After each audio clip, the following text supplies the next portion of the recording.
పిల్లలారా, ఈ సమాజాన్ని పూచి మీ మీద ఉంది కాదనకండి. మీరే ఆలోచించండి. మొత్తం భారతదేశాన్ని రక్షించడానికి, భారతదేశంలో ఉన్న మనుషుల్ని రక్షించడానికి, అన్ని ప్రాణులు, మనుషుల్ని కాదు అన్ని ప్రాణుల్ని రక్షించడానికి అక్కడ బార్డర్లో, భారత బార్డర్లో ఎవరుంటున్నారు? వాళ్ళు దేవుళ్ళే.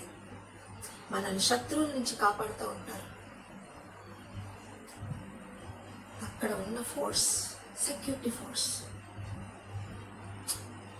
వాళ్ళు ఒకలా దేవుడు. వాళ్ళు చూస్తున్నారా?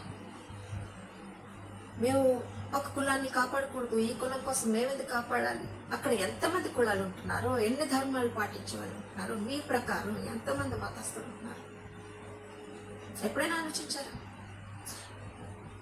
దేన్ని వాళ్ళ లక్ష్య పెట్టరు. వాళ్ళ గోల్ ఒకటే టార్గెట్, ఈ దేశాన్ని రక్షించాలి శత్రువుల నుంచి. వాళ్ళకి కులం మొత్తం భేదం ఏమీ ఉండదు. అందుకే దేశంలో, ఏ దేశంలో అయినా అత్యధికంగా గౌరవించేది సైనికుల్ని. దేశం కోసం పోరాడే వాళ్ళు ఎంత రెస్పెక్ట్తో సమాధి చేస్తారు. మీరు ఎప్పుడైనా చూశారు కదా, చాలా మంది చూసే ఉంటారు మినిస్టర్స్, వాళ్ళు సైనికులు. ఒక చిన్న ఉద్యోగి, అందులో ఒక చిన్న సైనికుడు చనిపోయినా అతన్ని బాక్స్లో పెట్టి మర్యాదగా ఇంటికి తీసుకొచ్చి పోలీస్ బందోబస్తు తుపాకీలు పేల్చి సన్మానిస్తారు. ఎంత గౌరవిస్తారు. వాళ్ళ పిల్లలకు కానీ వాళ్ళ భార్యకి కానీ ఎంత గౌరవం. ఎందుకు? వాళ్ళ జాతి, ధర్మం, మతం ఏమి చూడరు. మనిషిని జస్ట్ మనిషిగా ఆలోచించి దేశాన్ని రక్షించాలి, ప్రతి మనిషిని నేను రక్షించాలి. అక్కడ అక్కడ ఉన్న వాళ్ళు కూడా, బార్డర్లో ఉన్న వాళ్ళకు కూడా ఏ తేడాలు ఉండవు. పంజాబీ వెళ్తాడు, బీహారీ వెళ్తాడు, తెలుగుడు వెళ్తాడు, మొత్తం ఎన్ని రాష్ట్రాలు ఉన్నాయి, అందరూ వెళ్తారు. కానీ అక్కడికి వెళ్ళాక వాళ్ళు యునైట్ అవుతారు. ఒక్కటే, వాళ్ళ ధర్మం ఒకటే, రక్షణ, సెక్యూరిటీ ఫోర్స్. ఎంత గ్రేట్. రాత్రనక పగలనక ఎవరి కోసం కష్టపడుతున్నారు? మన దేశంలో శాంతి భద్రత ఉండడానికి కదా కష్టపడుతున్నారు. ఈ దేశంలో ప్రతి మనిషి ప్రశాంతంగా రాత్రిపూట పడుకుంటున్నారంటే వాళ్ళ బట్టే కదా. ఆలోచిస్తున్నారా? వీళ్ళ క్రిస్టియన్స్, వీళ్ళు చంపేయాలి, ఎవడో శత్రువు పంపించేద్దాం, వాళ్ళు చంపేయాలి, వీడు చిన్నవాడు కులం తక్కువడు, వీడు చంపని, వాడొచ్చి చంపేయాలి అని చేస్తున్నారా? వాళ్ళ డ్యూటీ, వాళ్ళకి దేవుడు ఏర్పాటు చేసిన వాళ్ళ డ్యూటీని వాళ్ళు ఎంత చక్కగా నిర్వహిస్తున్నారు. మన కోసం, మన ప్రాణాలు కాపాడడానికి, మన పిల్లల్ని, మన ప్రతి ఒక్కరిని కాపాడడానికి. మనం హాయిగా ఏసీలో నిద్రపోతున్నామంటే ఇవాళ వాళ్ళ బట్టి. వాళ్ళకి మొత్తం దేశం గౌరవిస్తుంది. వాళ్ళలో తక్కువ చదువుకున్న ఉండొచ్చు, తక్కువ కులం వస్తుండొచ్చు. మీ బట్టి, మీ ప్రకారం. నేను చెప్పాను కదా, అసలు కులమే లేదని. మీ ప్రకారం ఇప్పటికైనా మారితే మంచిది, మీ మనసులో తీసేస్తే మంచిది. బట్ ఇప్పటికీ చాలా మంది నాకు చెప్తున్నారు, వాళ్ళకి కొంచెమైనా కనువిప్పు కలిగితే చాలు. ఇంత చెప్పిన తర్వాత గోడతోనే, ఎవరితో కాదు, మనుషులతోనే మాట్లాడుతున్నాను, మనుషులకే చెప్తున్నాను నేను ఇవన్నీ. మిమ్మల్ని కాపాడటానికి అక్కడ ఏమీ ఆలోచించట్లేదు, వాళ్ళది ఒకటే. మరి అలాంటప్పుడు భారతదేశంలో ఉన్నోళ్ళు ఎందుకు వాళ్ళలాగా ఆలోచించరు? ప్రతి ఒక్కరిని రక్షించడం నా ధర్మం అని ఎందుకు ఆలోచించరు?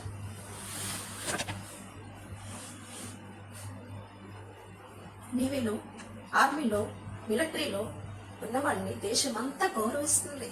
ఎంతో రెస్పెక్ట్ వాళ్ళకి. ఎక్కడికి వెళ్ళినా వాళ్ళకి ఎంత గొప్పగా ఉంటుంది తెలుసా పేరు. నేవీయా, ఆర్మీయా, మిలిటరీయా, చాలా గ్రేట్. ఎందుకంత విలువ వాళ్ళకి? ఎందుకంటే వాళ్ళ మతము, కులము ఏవి చూడరు. వాళ్ళు ఏమి చూడరు, అసలు పట్టించుకోరు. వాళ్ళది ఒకటే టార్గెట్, దేశం కోసం మేము పోరాడాలి. అక్కడ అందరూ పోరాడతారు.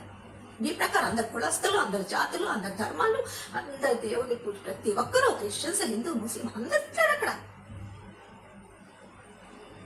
మరి వాళ్ళు ఆ భేదాలు వస్తే వాళ్ళు అక్కడ మన దేశాన్ని కాపాడగలరా? ఎప్పుడో దేశం మళ్ళీ ఎవరి చేతిలోకి వెళ్ళిపోను మన భారతీయులంతా కుక్క చావులే. అది ఎందుకు ఆలోచించరు? ఎవరి వ్యవస్థని, ఎవరి పనులని వాళ్ళు సక్రమంగా దైవత్వంతో నిర్వహిస్తే అసలు ఈ దేశం ఎంత బాగుంటుందో, ఎంత హాయిగా ఉంటుందో. నేను ఇతర దేశాలకు వెళ్ళి చూసొచ్చాను అబ్రాడ్. అక్కడికి వెళ్ళాక ఇక్కడికి రాకపోతే ఎంత ప్రశాంతతో. అసలు దారిలో బండి హార్న్ కొడితే వాళ్ళకి ఫైన్ పడుతుంది. హార్న్ అంటే ఎంత సిస్టమేటిక్ గా అక్కడ జనాలు నడుచుకుంటారు. ఒకరిని ఒకరు చూసారంటే హాయ్ హలో అనుకుని వెళ్ళిపోవడమే.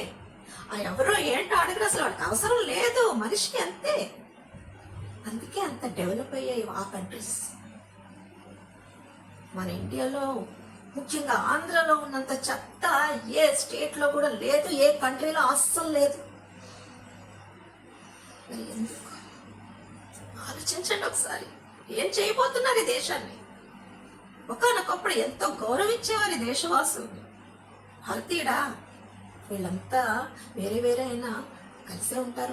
వీళ్ళు అస్సలు కులాలు మతాలు భేదాలు ఉన్నా కానీ వీళ్ళు అలా చూసుకోరు, ఒకరినొకరు ప్రేమించుకుంటారు అనేవాళ్ళు. ఈ రోజు చే భారతీయుడా వాళ్ళ కంపుళ్ళు, వాళ్ళు ఎక్కడికున్న చెత్త ఆలోచనలే. వాళ్ళు ఏ దేశానికి వెళ్ళినా వీళ్ళు అసలు సరిగ్గా ఉండరు. వీళ్ళ మైండ్ సెట్ బాగాలేదంటారు, అంతే. కొంతమంది వలన, నేను అందరికీ అనట్లేదు. నేను ఏవేవి నెగిటివ్గా మాట్లాడుతున్నాను దయచేసి అర్థం చేసుకోండి. అవి వాళ్ళకే వర్తిస్తాయి. ఎవరైతే ఆలోచనలో ఉంటారో వాళ్ళకే వర్తిస్తాయి. పాపం చాలా మంది మంచిగా ఆలోచించే వాళ్ళు ఉన్నారు, మంచి మనసు కలిగి ఉన్నారు, చాలా మంచి వాళ్ళు ఉన్నారు. కానీ వాళ్ళు నోరిప్పలేకపోతున్నారు, చెప్పలేకపోతున్నారు. వాళ్ళు మాటలు పట్టించుకోవట్లేదు. నాలాగే నేను కుమిలి ఎప్పుడు కనీసం 4 రోజుల నుంచి ఇవన్నీ సంఘటనలు చూసి నా బుర్రంతా అసలు రాత్రులు నిద్ర రావట్లే. ఏం చెయ్యాలి? అసలు ఎంతలాగా అవుతున్నారు జనాలు? అసలు ఏమైపోయింది జనాలకి? వాడు చూస్తే అఘోరి అట, ఆడి నమ్మేసి లక్షలాడికి బాబోయ్ అవుతుంది దేశానికి. ఎంత మూఢ నమ్మకం. దేవుడు నమ్మినప్పుడు దేవుడి మీద మీరు ప్రార్థన చేసి మీరు ఏ విధంగా మీ దేవుడిని మొక్కుకుంటారో మొక్కుకుంటే చాలదా మీకు? మీ మాటలు దేవుడు వినడా? మీకు నమ్మకం లేదా మీ దేవుడి మీద?